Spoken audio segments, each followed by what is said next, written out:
नमस्कार विद्यार्थी मित्रांनो, कशा आहात तुम्ही सर्वजण? विद्यार्थी मित्रांनो, याच्या आधी आपण काही इझी लेवलच्या इडियम्स आणि फ्रेजेस डिस्कस केल्या होत्या. आज आपल्याला थोड्या मॉडरेट लेवलला जायचं आहे.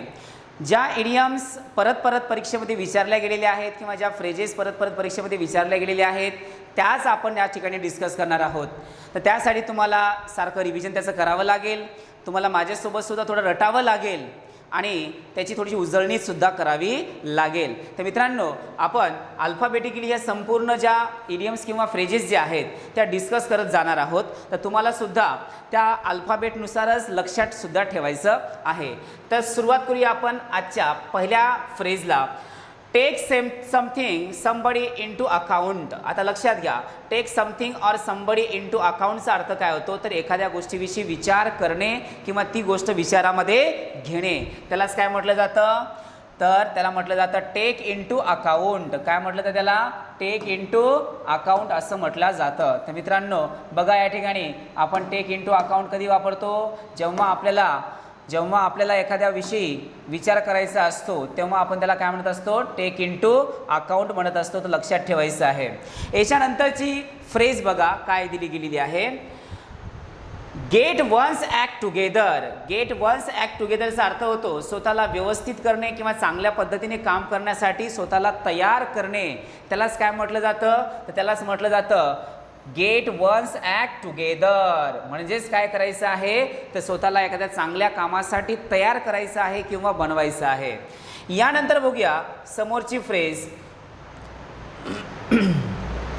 बी out of action. Be out of ॲक्शनचा अर्थ काय निघतोय?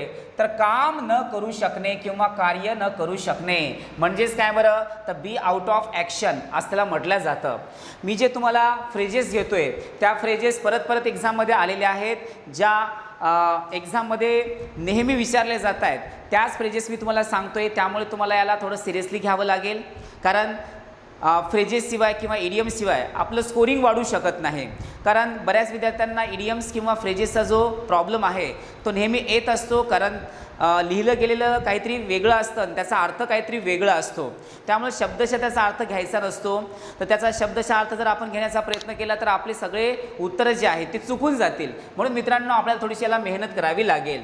Be up in the air असं म्हटलेलं आहे. Be up in the air म्हणजे हवेमध्ये असणे. म्हणजे कसं असणे? तर अनिश्चित स्वरूपाचा असणे. त्यालाच काय म्हटलं जातं? Be up in the air असं म्हटलं जातं. तर मित्रांनो, मी जे फ्रेजेस तुम्हाला देतोय त्यात थोडं तुम्ही बोलून बघण्याचा प्रयत्न करत चला आणि त्याला थोडं लक्षात ठेवण्याचा प्रयत्न करत चला, कारण फ्रेजेसचा अर्थ वेगळा असतो. त्यामुळे शब्दशः अर्थ जर आपण घेऊ लागलो तर आपले आन्सर चुकण्याची शक्यता असते. त्यानंतर बघा, clear the air. Clear the air म्हणजेच काय करणे? तर अडचणीतून बाहेर पडणे किंवा शंका दूर करणे. लक्षात घ्या मित्रांनो, आपल्याला काय क्लिअर करायची आहे? तर एअर क्लिअर करायची आहे. आणि एअर क्लिअर करायची म्हणजे काय करायची आहे? तर शंका दूर करायची आहे किंवा अडचणीतून बाहेर पडायचं आहे असा अर्थ निघतो. यानंतर बघा, all in all. All in all तर आपण नेहमीच बोलत असतो मित्रांनो. ऑल इन ऑलचा अर्थ काय निघतो? सर्वात महत्त्वाचा किंवा महत्त्वपूर्ण. ऑल इन ऑल म्हणजेच काय? तर सर्वात महत्त्वाचा किंवा महत्त्वपूर्ण. फ्रॉम ए टू झेड हे तर आपण नेहमीच यूज करतो मित्रांनो. फ्रॉम ए टू झेड म्हणजे सुरुवातीपासून शेवटपर्यंत. ए टू झेड, ए पासून झेड पर्यंत म्हणजेच काय? तर सुरुवातीपासून शेवटपर्यंत त्याचा अर्थ निघतो. त्यानंतर बघा, take somebody aback. Take somebody अ बॅगचा अर्थ काय निघतोय? तर आश्चर्यचकित होणे किंवा एखाद्या गोष्टीचा अचंबा वाटणे. त्यालाच काय म्हटलं जातं? Take somebody's a bag. यानंतर बघा, of one's own accord. Of one's own accord. Accord म्हणजेच काय बरं? च्या नुसार. मग यावरनं आपल्याला या फ्रेजचा अर्थ कळू लागेल की ऑफ वन्स ओन अकॉर्डचा अर्थ काय होतो? स्वतःच्या मर्जीने किंवा स्वतःच्या मनाने. मग हा आपल्याला लक्षात ठेवण्यासाठी अकॉर्ड आणि ओन हे दोन शब्द आहेत आणि तो वन्स पण आहे. त्यावरनं थोडंसं आपल्याला अंदाज लागेल की आपण स्वतःच्या मर्जीनुसार करतोय किंवा स्वतःच्या मनाने करतोय. यानंतर बघा, अँड ॲचिलीज हिल. आता हे ॲचिलीज काय होता? तर ॲचिल जे आहे ते एक पर्सनॅलिटी होती, एक पर्सन होता आणि त्याला एक वरदान दिलं गेलं होतं. त्याची एक छोटक्यात कहाणी सांगतो तुम्हाला की ॲकिली कोण होता. यावरती एक हॉलिवूडचा मूवी पण निघालेला आहे. तर ॲकिली एक असा व्यक्ती होता ज्याला त्याच्या आईने प्रचंड तपश्चर्या करून देवाला वरदान मागितलेलं असतं की माझ्या मुलाला कधीही मृत्यू स्पर्श करू नये. तर मग देव प्रसन्न होतो आणि म्हणतोय की हे मी तुम्हाला अमृताचा घडा देतोय आणि या अमृताच्या घड्यामध्ये तुझ्या बाळाला जे आहे ते बुडवायचं आहे आणि जेवढा भाग त्या पाण्यामध्ये किंवा त्या अमृतामध्ये बुडलेला असतो तेवढा भाग तो अमर झालेला असतो, म्हणजे त्याला मृत्यू त्या ठिकाणी येत नसतो. पण जेव्हा त्याची आई त्या बाळाला म्हणजे ॲकिलीला त्या अमृताच्या मध्ये बुडवते त्यावेळेस खाली डोकं असतं आणि वर त्याचा पाय असतो, तर त्या पायाला पकडून जे आहे त्याला ते मध्ये डुबवते किंवा बुडवते त्यावेळेस त्याच्या पायाला पकडलेला जो भाग असतो तेवढाच तो अमृतामध्ये बुडलेला नसतो आणि मग सरते शेवटी त्या अमृतामध्ये तो बुडलेला नसल्यामुळे त्या ठिकाणी त्याचा मृत्यू जे आहे तो होऊ शकतो. त्यामुळे या ॲकिलीला तुम्ही कितीही जरी मारण्याचा प्रयत्न केला तरी तो मरू शकत नव्हता, कारण त्याची कमजोरी जी आहे ती कमजोरी त्याच्या फक्त कशामध्ये होती तर त्याच्या पायामध्ये होती किंवा त्याच्या हीलमध्ये होती. त्याच्या पायामध्ये असल्यामुळे जोपर्यंत त्याच्या पायावरती कोणी हल्ला करणार नाही तोपर्यंत त्याला मृत्यू स्पर्श करणार नाही. जसं रावणाची जे काही नाभी होती त्याच्यामध्ये त्याचा जीव अटकलेला होता, जोपर्यंत नाभीवरती वार केला जाणार नाही तोपर्यंत रावणाला मृत्यू स्पर्श करणार नाही. अगदी त्याच पद्धतीने इथे सुद्धा जोपर्यंत ॲकिलीच्या हिलवरती कोणी हल्ला करणार नाही तोपर्यंत त्याला कोणी मारू शकणार नाही किंवा त्याचा मृत्यू होऊ शकणार नाही. आणि तेव्हापासून त्याला काय म्हटलं जातं ॲन ॲकिलीज हिल असं म्हटलं जातं. तर मित्रांनो, मी जी तुम्हाला कहाणी सांगितली ती लक्षात ठेवा. ही फ्रेज खूप वेळेस आलेली आहे. तर ॲकिलीज हिलचा अर्थ काय होतो, एखाद्याची कमजोरी असणे. तर ॲकिलीची कमजोरी कुठे होती तर त्याच्या टाचामध्ये होती, त्याच्या हिलमध्ये होती, कारण तेवढाच भाग तो अमृताच्या घडामध्ये बुडलेला नव्हता, तो वर होता, त्यामुळे त्याचा मृत्यू त्या ठिकाणी होणार होता. त्यामुळे जोपर्यंत त्याच्या हिलमध्ये कोणी मारणार नाही किंवा वार करणार नाही तोपर्यंत त्याचा मृत्यू होणार नाही. म्हणजेच काय तर ॲन ॲकिलीज हिल. त्यानंतर बघा द ॲसिड टेस्ट, अग्निपरीक्षा. आता हे तर आपल्याला माहिती आहे, ॲसिड टेस्ट घेतोय आपण म्हणजे काय करायची असते, आपल्याला अग्निपरीक्षा करायची असते, म्हणजेच खूप मोठी परीक्षेतून आपल्याला बाहेर पडायचं असतं. Across the board, across the board म्हणजे सर्वच गोष्टीमध्ये असणे, त्याला काय म्हटलं जातं ॲक्रॉस द बोर्ड. लक्षात घ्यायचं आहे, ॲक्रॉस द बोर्ड म्हणजेच काय सर्वच बाबींमध्ये किंवा सर्वच गोष्टींमध्ये असणे. त्यानंतर बघा या ठिकाणी अ मॅप ऑफ ॲक्शन असं म्हटलेलं आहे. अ मॅप ऑफ ॲक्शन म्हणजेच काय तर एखाद्या गोष्टीचा सूत्रधार, मास्टर माइंड ज्याला आपण म्हणतोय त्यालाच काय म्हटलं जातं अ मॅप ऑफ ॲक्शन म्हणजे सूत्रधार किंवा मास्टर माइंड. मित्रांनो लक्षात घ्या, कारण अशा प्रकारच्या फ्रेजेस जे आहेत ते आपल्याला लक्षात ठेवणं गरजेचंच आहे. त्यानंतर बघा come of age. Come of age म्हणजेच काय तर परिपक्व होणे किंवा समजदार होणे, यालाच काय म्हटलं जातं कम ऑफ एज असं म्हटलं जातं. कम ऑफ एजचा अर्थ काय होतो परिपक्व होणे किंवा समजदार होणे. यानंतर बघा alive and kicking or alert ऑक्स वेल म्हणजेच प्रचंड उत्साहाने भरलेला, प्रचंड उत्साहाने भरलेला किंवा आनंदाने भरलेला, त्यालाच काय म्हणायचं अलर्ट ऑक्स वेल किंवा अलाइव्ह अँड किकिंग. तर लक्षात घ्या मित्रांनो, याचा अर्थ होतो अतिशय उत्साहाने भरलेला किंवा अतिशय आनंदाने भरलेला. यानंतर बघा ऑल अँड सॅन्ड्री, हे सुद्धा खूप वेळेस आलेलं आहे. सॅन्ड्रीचा अर्थ काय होतोय तर सॅन्ड्री म्हणजेच गावाकडचे जे लोक असतात ज्याला आपण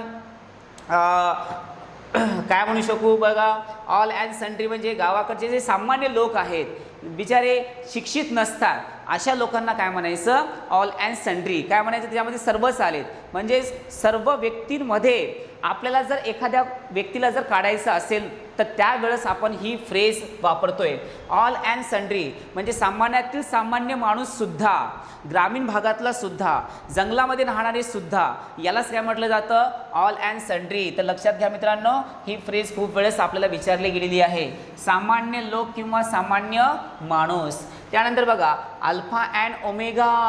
अल्फा अँड ओमेगा जसं आपण याच्या आधी फ्रेज बघितली होती ए पासून झेड पर्यंत, फ्रॉम ए टू झेड, अगदी त्याच पद्धतीने हे सुद्धा लक्षात घ्यायची आपल्याला. अल्फा अँड ओमेगा म्हणजे सुरुवातीपासून शेवटपर्यंत. अल्फा अँड ओमेगा मित्रांनो आपल्याला रटत राहावं लागेल, आपल्याला थोडंसं बोलत राहावं लागेल, तेव्हा तुम्हाला ते लक्षात राहत जाईल. अल्फा अँड ओमेगा म्हणजे सुरुवातीपासून शेवटपर्यंत. रन अमॉक याचा अर्थ होतो असभ्य, हिंसक किंवा जंगली असणे. तर लक्षात घ्या मित्रांनो, तर ह्या फ्रेजेस ज्या आहेत या फ्रेजेस आपल्याला लक्षात ठेवायच्या आहेत. जंगली असणे किंवा असभ्य असणे. यानंतर बघा अप द एंड ते किंवा अप रेज द एंड प्रगतीच्या दिशेने असणे. अँटे हा जो शब्द आहे तो लॅटिन भाषेतून घेतला गेलेला आहे आणि त्याचा अर्थ काय निघतोय तर प्रगतीच्या दिशेने किंवा विकासाच्या दिशेने समोर चालत जाणे.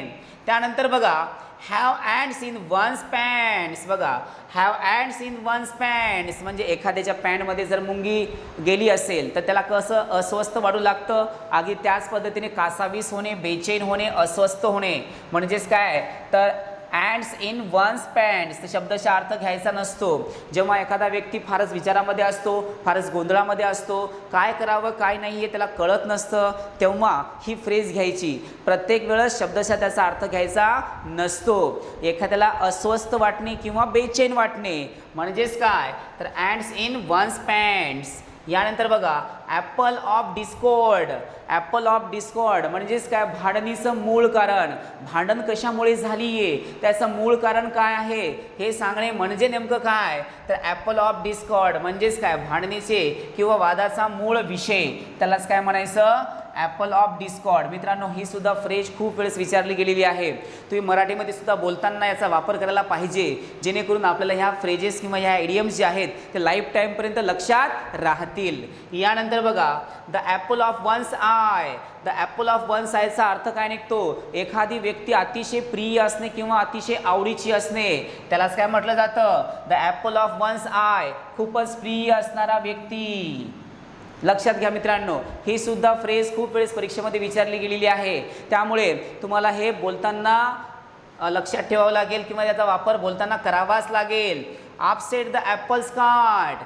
Upset the Apple card. आता अपसेट द ॲपल कार्ड म्हणजेच काय बरं खेळ बिघडणे किंवा काम खराब होणे किंवा कामामध्ये अडथळा निर्माण होणे असे याचे वेगवेगळे अर्थ निघतात. पण सरते शेवटी त्याचा जो मेन अर्थ आहे तो सारखाच निघतो. कामामध्ये अडथळा निर्माण होणे किंवा काम खराब होणे म्हणजे जवळपास आपलं काम जे आहे ते व्यवस्थित न होणे असा त्याचा अर्थ निघतो.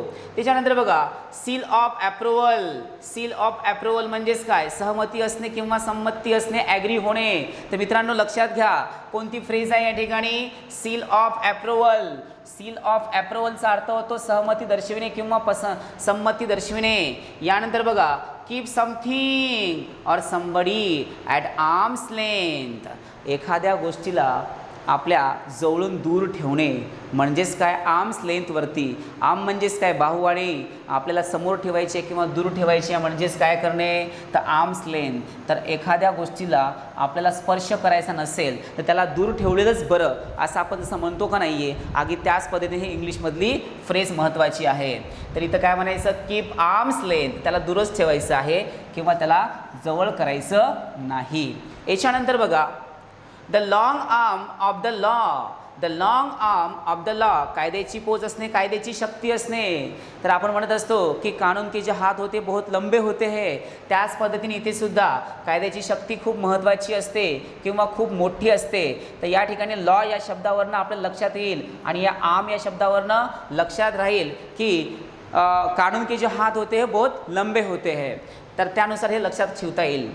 याच्यानंतर बघा अकाउंट फॉर. अकाउंट फॉर म्हणजेच काय एखाद्या गोष्टीची वेगवेगळी कारणे सांगणे त्यालाच काय म्हणायचं अकाउंट फॉर म्हणायचं. मित्रांनो अकाउंट हा शब्द याच्या आधी पण आला होता पण तेव्हा त्याचा अर्थ वेगळा निघाला होता. आता अकाउंटसोबत फॉर ही फ्रेज फॉर हे प्रिपोजिशन आलेलं आहे त्यावरनं त्याचा अर्थसुद्धा वेगळा निघत जातो. तर अकाउंट फॉरचा अर्थ होतो कारणे सांगणे. त्याच्यानंतर आफ्टर ऑल. आफ्टर ऑल जसं ऑल अँड ऑल असं आपण म्हटलं होतं की सर्वात महत्त्वाचा किंवा महत्त्वपूर्ण तशा प्रकारे इथे सुद्धा ऑल आलेला आहे परंतु कुणाच्या नंतर आलेला आहे आफ्टरच्या नंतर आलेला आहे. आफ्टर ऑल म्हणजेच काय तर सरते शेवटी किंवा शेवटी असा त्याचा अर्थ निघतोय मित्रांनो. यानंतर बघा all of a sudden. All of a sudden म्हणजेच काय बरं एखादी गोष्ट अचानक घडणे किंवा अचानक होणे ज्याची पूर्वकल्पना नसणे परंतु ती अचानक डोळ्यासमोर जर येत असेल तर त्याला काय म्हणायचं त्याला म्हणायचं ऑफ ऑल अ सडन.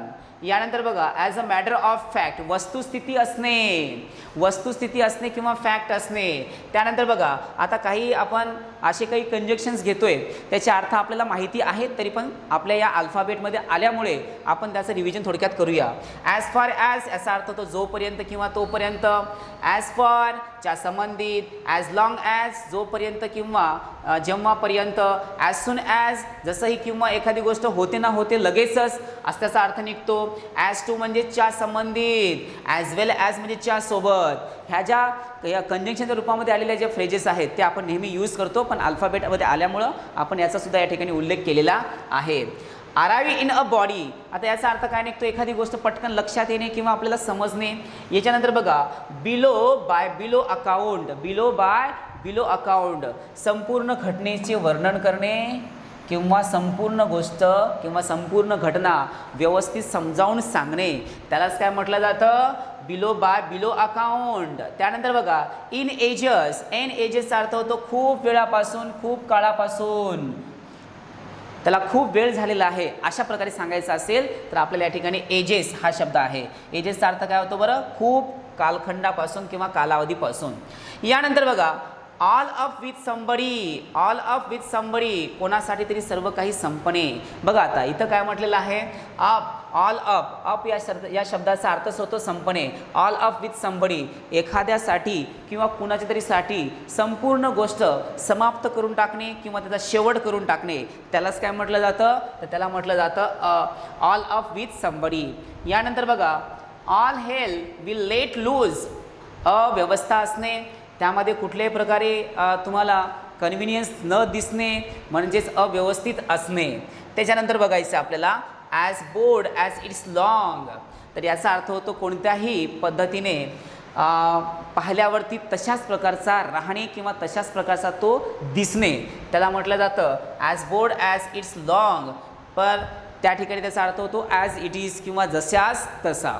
तर मित्रांनो आज आपण या ठिकाणी एमध्ये जेवढ्या फ्रेजेस येतात त्या संपूर्ण महत्त्वाच्या फ्रेजेस आपण आज डिस्कस केलेल्या आहेत. तर हा व्हिडिओ परत बघा आणि याच्यामधल्या ज्या फ्रेजेस मी तुम्हाला सांगितलेल्या आहेत त्याचं रिव्हिजन करा. रिव्हिजन केल्याशिवाय हे लक्षात राहणार नाही आहे. त्याच्यामुळं आपल्याला एकमेव पर्याय, बरं बोलत असताना माझ्यासोबत तुम्ही बोलला तर ते तुम्हाला तोंडवळणी पडेल आणि लक्षातसुद्धा राहील. आणि मध्ये ज्या ठिकाणी रेफरन्स येत जाईल त्या ठिकाणी मी तुम्हाला त्या संदर्भातली कहाणीसुद्धा सांगत जाईल. तर मित्रांनो तर या ठिकाणी आपण थांबूया, पुन्हा भेटूया एका नवीन विषयासोबत. तोपर्यंत tata bye bye, see you, take care.